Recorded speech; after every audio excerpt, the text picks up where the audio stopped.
کہ اسی ناپاکی کی حالت میں کپڑا اچھی طرح لپیٹ کر استغفار کرتے ہوئے طواف زیارت کر لیں اور اس کے بعد حرم میں بڑے جانور کی قربانی کرا دیں۔ حج کا چوتھا دن 11 ذی الحجہ۔ آج حج کا چوتھا دن ہے۔ آج آپ کو زیادہ کام نہیں کرنا ہے۔ اگر 10 تاریخ کو قربانی کی تھی اور طواف زیارت نہیں کیا تھا تو اس کو آج کر لیں، اور اگر کر لیا تھا تو ٹھیک ہے۔ آج کا خاص کام تینوں شیطانوں کو ساتھ ساتھ کنکریاں مارنا ہے۔ اس کا وقت زوال کے بعد سے صبح صادق تک رہتا ہے، لہٰذا اس میں جلد بازی بالکل نہ کریں۔ پہلے چھوٹے شیطان کو 7 کنکریاں ماریں، ہر کنکری کے ساتھ یہ دعا بھی پڑھتے جائیں جو پہلے بتائی تھی۔ بسم اللہ اللہ اکبر رغمن للشیطان ورضا للرحمن، شیطان کو ذلیل کرنے کے لیے اور رحمان کو راضی کرنے کے لیے میں کنکری مار رہا ہوں۔ چھوٹے شیطان کو 7 کنکریاں مار کر مجمع سے تھوڑا ہٹ کر قبلہ رو ہو کر ہاتھ اٹھا کر دعا کریں، یہ دعا کی قبولیت کی جگہ ہے۔ پھر درمیانی شیطان کو اسی طرح 7 کنکریاں ماریں، پھر مجمع سے تھوڑا ہٹ کر دعا کریں، یہ بھی دعا کی قبولیت کی جگہ ہے۔ پھر بڑے شیطان کو بھی ترتیب وار 7 کنکریاں ماریں اور یہاں دعا نہ کریں۔ اس کے بعد رات مینا میں ہی گزاریں۔ حج کا 5واں دن 12 ذی الحجہ۔ اگر کسی وجہ سے 10 اور 11 کو آپ قربانی اور طواف زیارت نہیں کر سکیں تو آج اس سے فارغ ہو جائیں۔ آج مغرب تک کسی حالت میں طواف زیارت کر لینا ہے۔ اگر آج مغرب تک نہیں کر سکے، کم از کم 4 چکر بھی نہیں ہو سکے تو دم دینا پڑے گا، اور اگر مغرب تک 4 چکر پورے ہو گئے تو دم نہیں آئے گا۔ باقی چکر مغرب کے بعد پورے کر لیں، اس کے بعد سعی کر لیں۔ آج کا خاص کام تینوں شیطانوں کو 7 کنکریاں مارنا ہے، بالکل اسی طرح جیسے کل مار چکے ہو۔ ہر کنکری کے ساتھ دعا پڑھنی ہے۔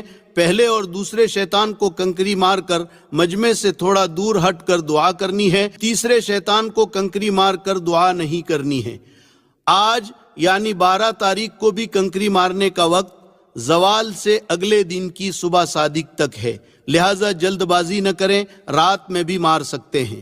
اس کے بعد 13 تاریخ کی رمی اختیاری ہے، آپ اگر کرنا چاہیں تو کریں ورنہ نہیں۔ قرآن نے دونوں آپشن دیے ہیں۔ اگر 12 تاریخ کو مکہ جانا چاہتے ہیں تو شام کو یا رات کو کنکریاں مارتے ہوئے مکہ نکل جائیں، لیکن اگر آپ لیٹ ہو گئے اور صبح صادق مینا میں ہو گئی تو پھر 13 کی رمی واجب ہوگی۔ اب 13 کی رمی بھی آپ کریں گے، اور 13 کی رمی کا وقت بھی زوال کے بعد شروع ہوتا ہے، مگر زوال سے پہلے بھی مار سکتے ہیں کراہت کے ساتھ، اور وقت مغرب تک رہتا ہے۔ 13 کی مغرب تک نہیں مار سکے تو دم لازم آئے گا۔ رمی کی بڑی فضیلت ہے۔ ہر کنکری پر اللہ تعالیٰ ایک مہلک اور بھاری گناہ معاف کرتا ہے جو آدمی کو ہلاک کرنے کے لیے کافی ہوتا ہے۔ طواف وداع۔ اب اللہ نے آپ کا حج پورا کر دیا، اب آپ پر کوئی خاص کام باقی نہیں رہا، صرف ایک کام رہ گیا، وہ یہ کہ جب آپ مکہ مکرمہ سے رخصت ہوں گے تو آپ کو رخصتی طواف کرنا ہے، جس کو طواف وداع کہتے ہیں۔ وہ بھی صرف طواف ہے، اس میں سعی نہیں ہے۔ اس میں بھی سہولت ہے، بالکل نکلتے وقت اگر موقع نہیں مل سکا تو کوئی حرج نہیں۔ حج کے بعد مکہ میں جتنے دن آپ رہیں گے تو اس میں آپ نفلی طواف تو کریں گے ہی، تو جو آخری طواف آپ نے کیا ہے وہ رخصتی طواف سمجھا جائے گا۔ لیکن اگر آپ کو پتہ ہے اور نکلنے کا وقت معلوم ہے اور موقع ہے تو آخری طواف دھیان کے ساتھ ضرور کر لیں۔ یہ الوداعی طواف شاید کوئی حاجی ہو جو روئے بغیر کرتا ہو، لوگ ہچکیاں مار کر روتے ہیں، یہ آخری طواف ہے، پتہ نہیں پھر نصیب ہوتا ہے یا نہیں۔ 25 دن اور 1 مہینے میں آپ کا دل بیت اللہ سے ایسا لگ چکا کہ آپ اپنے آنسوؤں پر قابو نہیں کر سکتے۔ سوچو میرے آقا مدنی صلی اللہ علیہ وسلم پر کیا گزری ہوگی جب مکے والوں نے ہجرت کرنے پر مجبور کر دیا۔ آپ کے 53 سال مکہ مکرمہ میں گزرے تھے، بچپن بھی یہاں گزرا تھا، جوانی بھی یہاں گزری تھی، جبریل امین پہلی وحی بھی یہاں لے کر آئے تھے۔ آپ کو کتنا بھاری پڑا ہوگا۔ آپ مکے سے باہر نکل کر ایک ٹیلے پر چڑھ کر مکے کی طرف حسرت بھری نگاہ ڈال کر روتے ہوئے کہہ رہے ہیں، یا ارض مکہ انکی لخیر ارض اللہ واحب ارض اللہ، اے سرزمین مکہ تو اللہ کی زمینوں میں سب سے زیادہ پیاری اور سب سے زیادہ محبوب ہے، مگر یہ تیرے اندر رہنے والے مجھے رہنے نہیں دیتے، اگر یہ مجھے نہ روکتے تو میں کہیں نہ جاتا۔ پھر مدینے کی طرف چل دیے، آپ کی آنکھوں سے آنسو جاری ہے۔ راستے میں اللہ نے قرآن اتارا، ان الذی فرض علیک القرآن لرادک الی معاد، میرے محبوب جس اللہ نے آپ کے اوپر قرآن اتارا ہے وہ اللہ آپ کو عزت اور اکرام کے ساتھ دوبارہ مکہ لائے گا۔ بہرحال الوداعی طواف میں رونا یہ قبولیت کی نشانی ہے۔ اب آپ کو جو دن مکہ مکرمہ میں رہنے کے لیے مل جائیں اس کو خوب غنیمت سمجھیں اور اللہ کا شکر ادا کریں کہ اللہ نے آپ کو یہ سعادت نصیب کی ہے۔ دن رات میں جتنا ہو سکے نفلی طواف کریں، نفلی عمرہ کریں، اپنے لیے، والدین کے لیے، محسنین کے لیے، رشتہ داروں کے لیے اور پوری امت کے لیے دعائیں کریں۔ بڑی مبارک جگہ ہے جہاں انبیاء علیہم السلام کے قدم پڑے ہیں، نبیوں کے سردار تاجدار مدینہ محمد الرسول اللہ صلی اللہ علیہ وسلم کے مبارک قدم پڑے ہیں، صحابہ کرام اور اللہ والوں کے قدم پڑے ہیں۔ حجر اسود جنت کا پتھر ہے، اس کو بوسہ دے، ملتزم سے چمٹ کر رو رو کر دعائیں کرے۔ حتیم جو خانہ کعبہ کا حصہ ہے اس میں نماز پڑھے، محبت و عظمت سے اللہ کے گھر کو صرف دیکھتے ہی رہے، کیا پتہ ان مبارک جگہوں پر پھر حاضری کی سعادت میسر آتی ہے یا نہیں۔ کتنے لوگ امیدیں لے کر دنیا سے چلے گئے اور موقع نہیں مل سکا، اور اللہ نے آپ کو سنہرا موقع دیا ہے، اس لیے اس کو خوب غنیمت سمجھیں اور اللہ کی رحمتوں اور نعمتوں کو جتنا لوٹ سکے لوٹیں۔ مزے لوٹو کلیم اب بن پڑی ہے، مزے لوٹو کلیم اب بن پڑی ہے، بڑی اونچی جگہ قسمت